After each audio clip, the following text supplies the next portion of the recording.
For the Rural Radio Network, I'm Bob Brogan. In the studio with me is 3rd District Congressman Adrian Smith. Thanks for stopping by. It's kind of a time for you to catch your breath and meet with constituents and so forth. And so you're back in the district. What are your plans? Well, I like to get back to the district and meet with people where I say, or what I call the front lines of the economy, folks who are doing their best to engage in the economy and hopefully see a more prosperous future. All too often, Washington, D.C. gets in the way. Congress averted a government shutdown and so forth, and I don't know what your feelings were about that. Talk about that a little bit.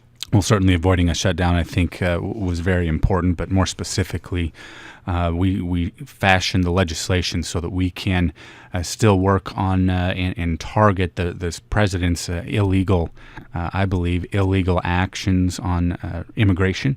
The fact of the matter is, the president, he threatened Congress if we wouldn't do what he wanted us to do, that he would go around us. I don't know of another president who has made a threat like that and certainly carried it out. But we did a continuing resolution as it relates to Homeland Security part of the budget, and we will be able to engage on that in a targeted fashion without having to jeopardize pay for our troops and veterans care and so forth with the funds that are needed at the VA. So this allows us to have a targeted approach, and I think that's very appropriate. We know that we need to get back to regular order.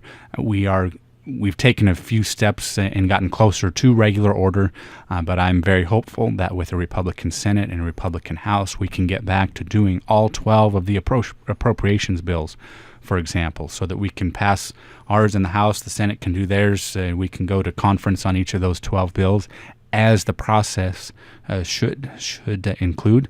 And that's how we, I think, arrive at better policy. It may not be a perfect way, but as long as human beings are involved, nothing will be perfect. And though I think we can really make some progress, though, in reining in spending and in making the reforms that we need to. Now, we also need to remember that last week's vote did not include any of the reforms relating to, say, Medicare, Medicaid, that really need to be made, so that we can strengthen those programs and make them sustainable for the future.